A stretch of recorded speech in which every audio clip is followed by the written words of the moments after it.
हजरात, हमें ये तरीका इख्तियार करना पड़ेगा, वरना याद रखो वो जो दिन दूर नहीं है कि हर मकाम पर हम शर्मिंदगी का सामना कर रहे हैं, परेशानियां उठा रहे हैं, मुसीबतों के पहाड़ हम जा रहे हैं।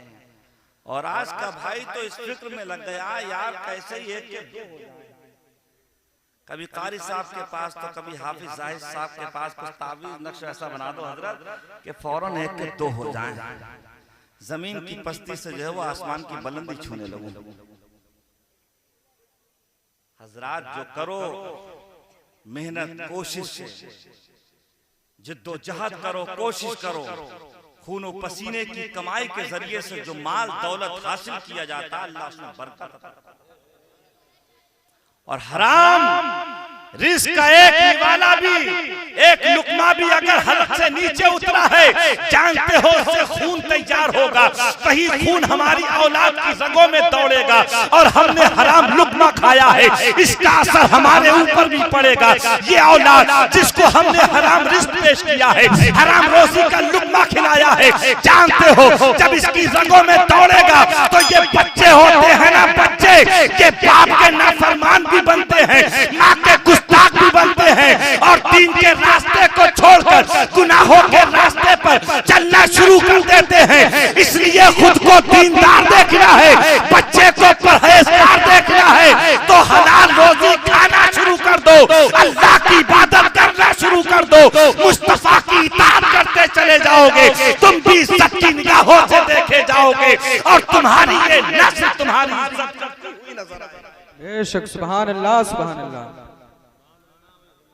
मगर जब हराम रोजी के लुक़मे हमने खुद खा लिए, बच्चों के हुलकूम से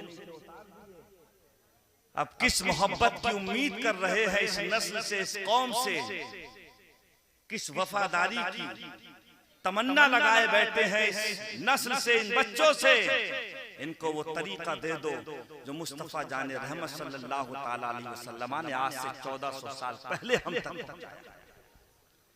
इसलिए कि मेरे आका इरशाद फरमाते हैं जो ये बदतमीजी का तौर तरीका रस्म और रिवाज आज मुआशरे के अंदर, घर परिवार के अंदर, बस्ती के अंदर, समाज के अंदर अपनी जड़ें मजबूत कर चुका है, इसकी सबसे बड़ी वजह यह है आज ना कोई बड़ा अपने छोटे की इज्जत कर रहा है, ना उसके साथ मोहब्बत के साथ पेश आ रहा है, नरमी का लहजा इख्तियार कर रहा है, और ना कोई छोटा अपने बड़े की इज्जत करने के लिए वसल्लम है। पूरी दुनिया को अपनी उम्मत को पैगाम देते हैं, मन लम यरहम सगीरना फलम युअक्किर कबीरना फलैसा मिन्ना। जो छोटे के साथ नरमी नहीं करता है और बड़े की इज्जत नहीं कर सकता है, वो दौलतदार भी हो सकता है, सरबत वाला भी हो सकता है, दुनिया के अंदर उसके नगमे भी गाए जा सकते हैं, वो कुछ भी हो सकता है, मगर ना वो कल नबी का सच्चा वफादार था, ना आज नबी का सच्चा वफादार है, और ना सुबह क़यामत तक नबी का सच्चा वफादार।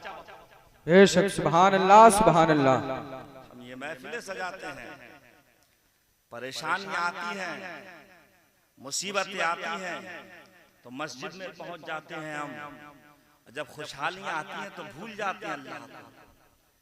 ऐसे ही एक दीवाना परेशानी में गिरफ्तार हो गया, गौसे आज़म का सच्चा दीवाना था, चाय भी पीते रहो, बात भी सुनते रहो, दिल लगा कर कह दो या रसूल अल्लाह। पहुंच गया, सलाम पेश किया, खैरियत मालूम की, अर्ज की सरकार इसलिए आया हूं, परेशान हूं बहुत, कुछ ऐसा कर दीजिए ताकि सारी परेशानियों से छुटकारा मिल जाए, कुछ दुआ कर दीजिए, तावीज कर दीजिए, दम कर दीजिए। गौसे आज़म इरशाद फरमाते हो मेरे चाहने वाले आओ हो तो कुछ लेते चले जाओ, जाओ सबसे पहले अपने घर के दरवाजे पर एक पर्दा डाल। इतना सुना, उनका चाहने वाला था, सरो आंखों पर फरमान को रखता हुआ गया और सबसे पहले घर के मेन दरवाजे पर पर्दा डाल दिया। कुछ दिन गुजरे, हालात बदले, परेशानियां खुशहालियों में तब्दील हो गई, गम खुशी के माहौल में बदल गए, कारोबार अच्छा हो गया, खुशहाली की जिंदगी बसर करने लगा। तो फिर तहफ़ लेकर गौसे आज़म की बारगाह में हाजिर हो जाता है। गौसे आज़म ने कबूल फरमा लिए हैं, इसमें डूब कर इरशाद फरमाते हैं, ए चाहने वाले ये तोहफे किस लिए लाए हो? अर्ज करता सरकार परेशानियों से नजात पाली है, उस खुशी में लाया हूँ, मगर ए गौसे आज़म मेरे दिल में एक बात खटक रही है, वो बयान करना चाहता हूं। इरशाद फरमाते हैं, आए हो तो कह दो, दिल में रख कर मत ले जाओ कोई बात।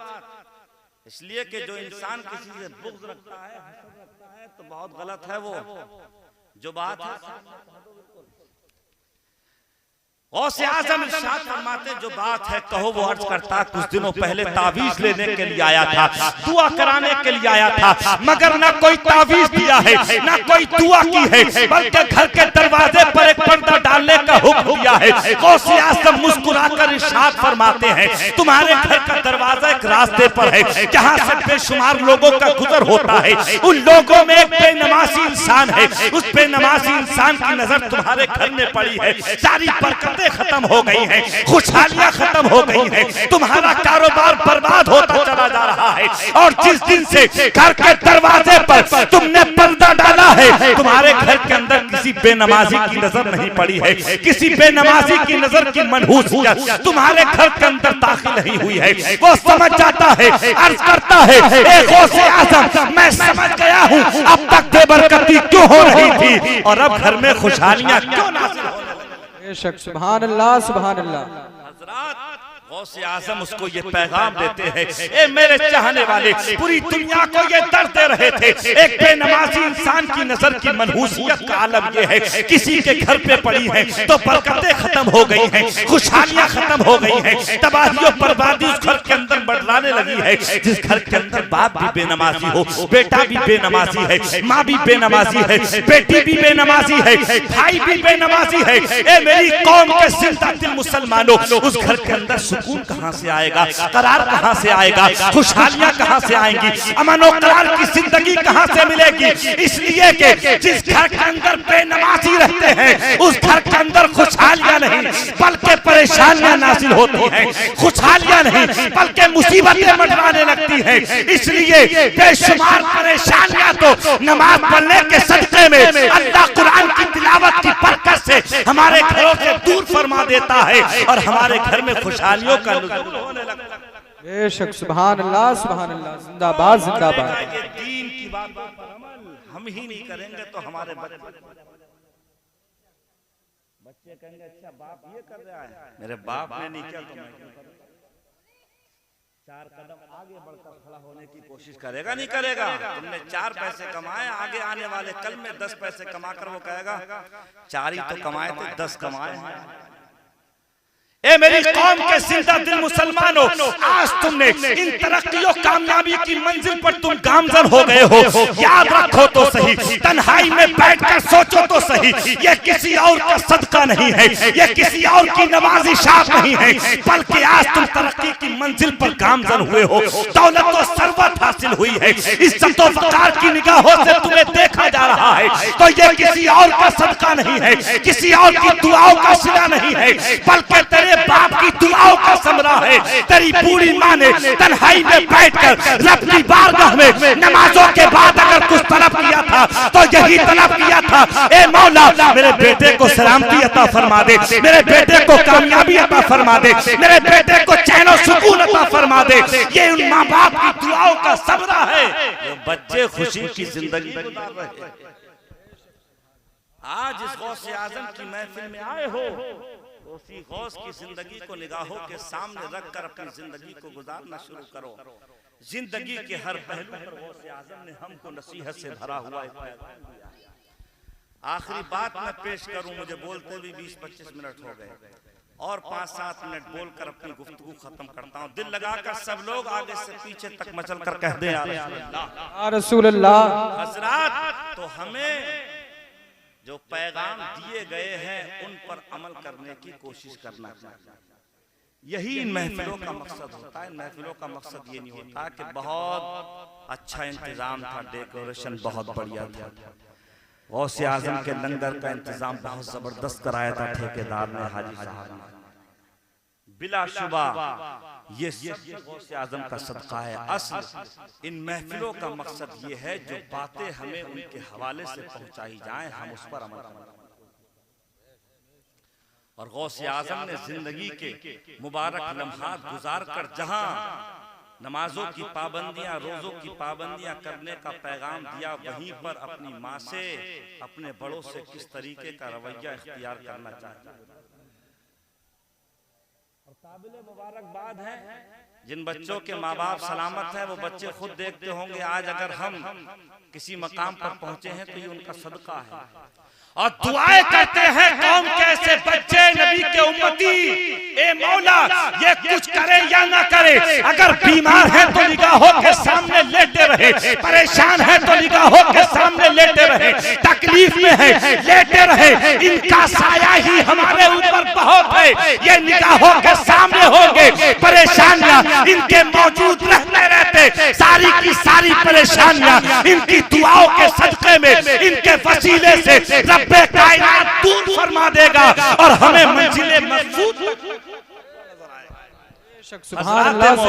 मुस्तफा की महफिल सजी हुई है, सहाबा बैठे हुए हैं, एक आशिक रोते हुए, आंखों से बहाते हुए, आंसू बहाते हुए सरकार की बारगाह में हाजिर होते हैं। मेरे आका इरशाद फरमाते हैं, प्यारे सहाबी रोने की वजह क्या है? अर्ज करते हैं, या रसूल अल्लाह मैंने मन्नत मानी थी, कसम खाई थी, मेरा काम पूरा हो गया, खुला काम मुकम्मल हो गया तो मैं अपनी जन्नत के दरवाजे के दोनों हिस्सों को चूमूंगा। अल्लाह अकबर कबीरा। वो सहाबी रसूल अर्ज करते हैं, या रसूल अल्लाह मेरा काम तो पूरा हो गया है, मगर जन्नत के दो दरवाजे के दोनों हिस्सों को चूमूं कैसे? अभी मेरी मौत नहीं हुई है, जन्नत में जाऊंगा मरने के बाद, हिसाबो किताब के बाद में जाऊंगा, इसलिए परेशान हूँ, अपनी कसम कैसे पूरी करूं? आका इरशाद फरमाते हैं, अरे दीवाने परेशान क्यों होते हो? अपने घर पर चले जाओ और घर जाकर अपनी बाप की पेशानी को चूम लेना, अपनी माँ के कदमों को चूम लेना, तुम्हारी कसम पूरी हो जाएगी। मेरे आका ने इतना इरशाद फरमाया है,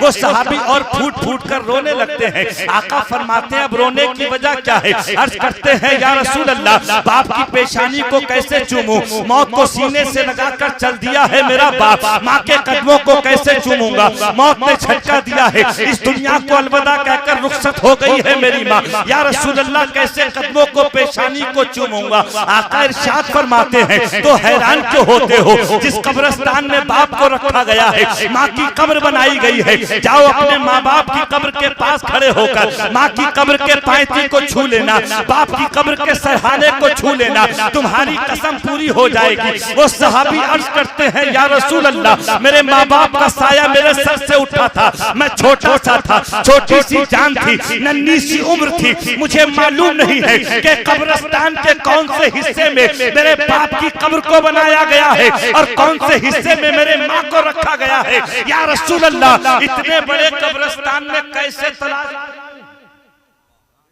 मकाम को समझाना चाह रहे हैं मेरे आका।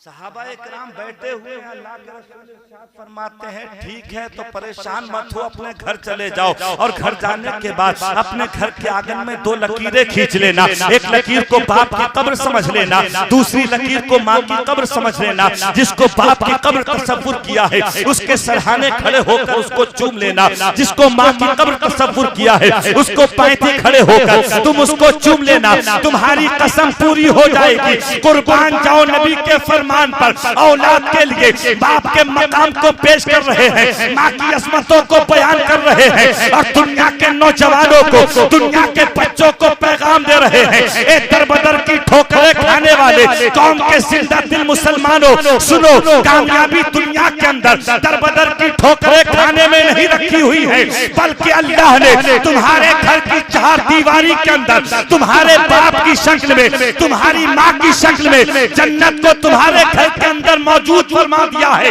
और आका ने इरशाद फरमा दिया है, ये माँ है जिसके कदमों के नीचे जन्नत है और ये बाप है जो जन्नत का दरवाजा है। समझ लो, माँ के कदमों को चूम लिया जन्नत में हकदार हो जाओगे, बाप की पेशानी को चूम लिया जन्नत में दाखिल दाखिल होने के हकदार बन जाए। नारे तकबीर, नारे रिसालत, नारे गौसियत, मसलके आला हजरत फैजाने सरकार ताजो शरिया, फैजाने सरकार ताजो शरिया, इश्क मोहब्बत, नारे तकबीर, नारे रिसालत। मदीने की सरजमीन से आका दे रहे हैं और बगदाद की धरती से वो तमाम वलियों का सरदार दे रहा है, तमाम औलियों का ताजदार दे रहा है, जिन्होंने अपने माँ के फरमान को अपनी सर और आंखों पर रखकर डाकुओं के सरदार से इरशाद फरमाया, मैं सारी परेशानियां तो बर्दाश्त कर सकता हूँ। जिस माँ ने मुझे पढ़ाया, जिस माँ ने मुझे परवरिश किया,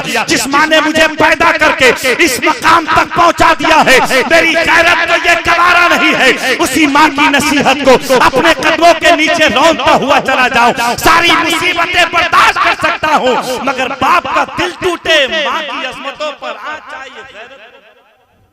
बेशक सुभान अल्लाह, सुभान अल्लाह। उसी गौस के हम मानने वाले हैं। जिंदगी के मुख्तसर से लम्हात मिले हैं। रब्बे कायनात इरशाद फरमाता है, ईमान वालो अल्लाह से डरो और सच्चों के साथ हो। जब दर्द दिल के अंदर होगा, सीने के अंदर रब का खौफ होगा, गुनाहों से किनारा कशी होगी और अल्लाह का दामने करम हम थाम कर जिंदगी गुजारेंगे, तो जिंदगी का जो लम्हा गुजरेगा वो याद इलाही में गुजरेगा, जिक्र रसूल में गुजरेगा। जमीन के बिछोने पर रहकर इंसान अल्लाह की इबादत भी करता रहेगा, कुरान की तिलावत भी करता रहेगा, मुस्तफा की इताअत भी करता रहेगा और बूढ़े माँ बाप की खिदमत भी करता रहेगा। बेशक इसी सुभान में अल्लाह। इंसान की कामयाबी है, इसी में उसकी सरबलंदी और सरफराजी है। रब्बे कायनात की बारगाह में दुआ है, मौला हम सबको अमल की तौफीक अता फरमाए। मैं सब लोगे तो मिट जाओगे सुन्नी मुसलमानों, तुम्हारी दास्तां तक भी न होगी दास्तानों में। तरीक़े मुस्तफा को छोड़ना है बचे बर्बादी, इसी से कौम मुस्लिम हुई।